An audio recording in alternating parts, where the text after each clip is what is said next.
అదే ఆ పెనం మీద నుంచి కాస్త మనం పొయ్యిలో పడ్డాం అనుకోండి, కాలి బూడిదవ్వడమే తర్వాయి. నిజంగా ఇప్పుడు ఆంధ్రప్రదేశ్లో వైసీపీ సోషల్ మీడియాకి సంబంధించిన సైకోల పరిస్థితి, ఆ అసభ్యకర పోస్టింగ్లు, నీచ పోస్టింగ్లు పెట్టిన వాళ్ళందరి పరిస్థితి నిజంగా పెనం మించి పొయ్యిలో పడ్డట్టే ఉంది.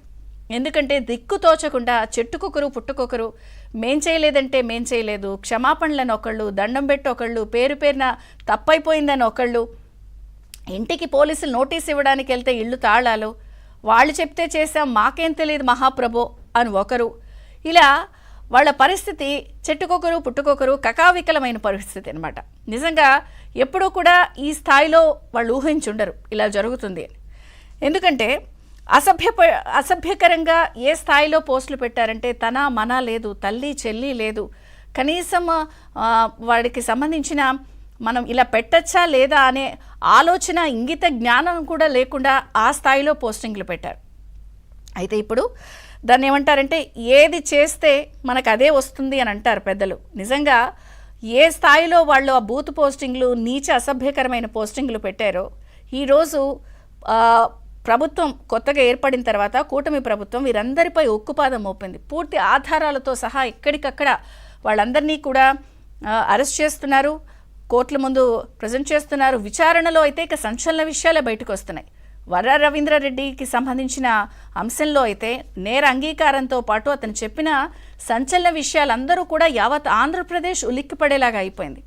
ఆఖరికి పరిస్థితి ఎలా ఉందంటే అతను ఇచ్చినటువంటి నేర అంగీకార వాంగ్మూలంతో వైఎస్ వివేకా కూతురు వైఎస్ సునీత గారైతే ఏకంగా ఈరోజు కడప వెళ్ళి కడప ఎంపీ అవినాష్ రెడ్డిపై పోలీస్ కేసు పెట్టేందుకు కూడా ఆవిడ రెడీ అవుతున్నారు. గతంలో షర్మిల గారు, ప్రెసెంట్ ఏపీసీసీ అధ్యక్షురాలుగా ఉన్నటువంటి షర్మిల గారు కూడా కేసెస్ పెట్టారు. అవన్నీ కూడా పోలీసులు బయటికి తిరగదోడుతున్నారు. ఇదొక అంశం. అయితే తాజాగా జగన్ బంధువైన ఒక నేతను కూడా హైదరాబాద్, కృష్ణా జిల్లా నుంచి ప్రత్యేక పోలీసుల బృందం, ఈ తతంగం వెనకాల ఉన్నటువంటి జగన్ బంధువు గారు, ఆయనని పట్టుకోవడానికి కృష్ణా జిల్లా నుంచి హైదరాబాద్ ఒక ప్రత్యేక బృందం వచ్చింది.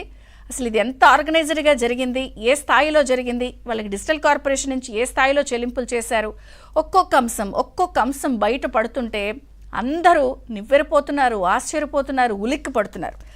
ఇదే కాకుండా ఏపీ వ్యాప్తంగా ఎక్కడికక్కడ పూర్తి ఆధారాలతో సహా ప్రజలే స్వచ్ఛందంగా బయటకు వచ్చి లేదా బాధితులు బయటకు వచ్చి పోలీసులు కేసులు ఫైల్ చేస్తున్నారు.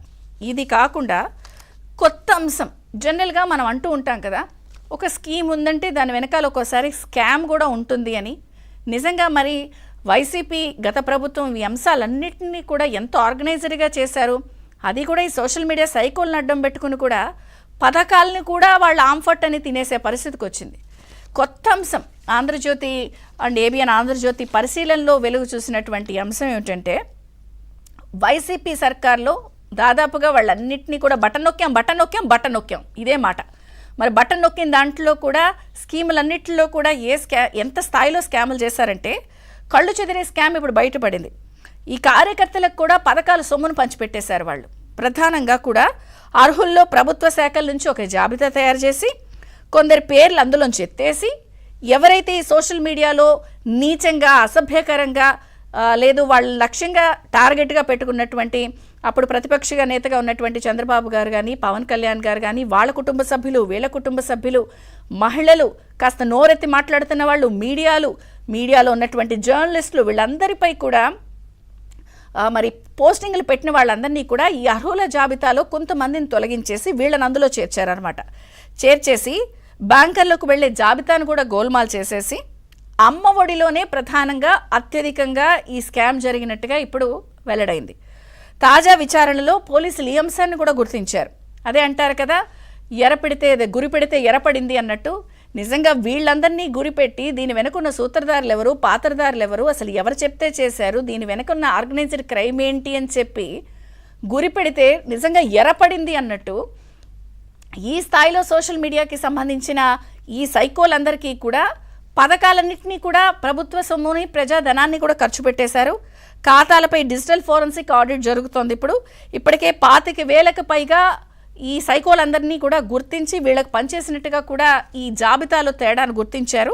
సో సిఐడి లేదా విజిలెన్స్ విచారణకు కూడా సిఫారసు చేసే అవకాశం ఉంది.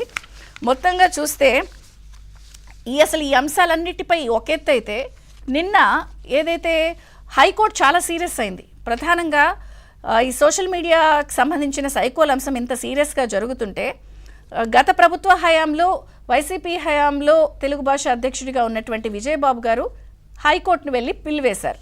ఆ పిల్లో ఏం చెప్పారు, పోలీసులపై చర్యలు తీసుకోండి, వీళ్ళు సోషల్ మీడియా పోస్టులు పెడుతుంటే పోలీసులు అరెస్ట్ చేస్తున్నారు, ఇది ఎంతవరకు కరెక్ట్, బ్లాంకెట్ ఆర్డర్ ఇవ్వండి అని చెప్పి ఆయన వేస్తే హైకోర్టు ఆయన కూడా చెడామడా తిట్టేసింది, చాలా సీరియస్ అయింది. అసలు ఏ స్థాయిలో అంటే ఇష్టారాజ్యంగా పోస్టులు పెడితే కుదరదు, సోషల్ మీడియా ఉంది కదా అని ఏమైనా చేస్తామని చెప్పి ఇష్టం వచ్చినట్టు వ్యవహరిస్తే మాత్రం మేము అలా ఉత్తర్వులు ఇవ్వము, పోలీసులు వాళ్ళ పని వాళ్ళు చేసుకొనివ్వండి, మేము జోక్యం చేసుకోము, అసలు ఒక దశలో మేము కూడా ఈ బాధ్యతలమే అంటూ హైకోర్టు ఆయనకి మొట్టికాయలేసింది, బ్లాంకెట్ ఉత్తర్వులు ఇవ్వనని చెప్పింది. మొత్తంగా అందుకే నేను అన్నాను, పెనం నుంచి పొయ్యిలో పడ్డట్టు ఒక పక్కన ప్రభుత్వం ఉక్కుపాదం మోపుతోంది, ఒక్కొక్కళ్ళు గురిపెట్టితే ఎర్రలందరూ బయటకు వస్తున్నారు, అటు చెల్లెళ్ళు కూడా రంగంలోకి దిగి మొత్తం కేసెస్ ఫైల్ చేస్తున్నారు. ఇంకొక పక్కన స్కీముల రూపంలో కూడా ఈ సైకోలకి స్కాములు ఏ స్థాయిలో చేశారంటే పథకాలన్నీ కట్టుపెట్టేశారు. మీరు అసలు ఇది తీసేసుకోండి, ప్రజా సొమ్ముని ఇష్టం వచ్చినట్టు వాళ్ళకి పెట్టేశారు. సో ఈ అంశాలన్నీ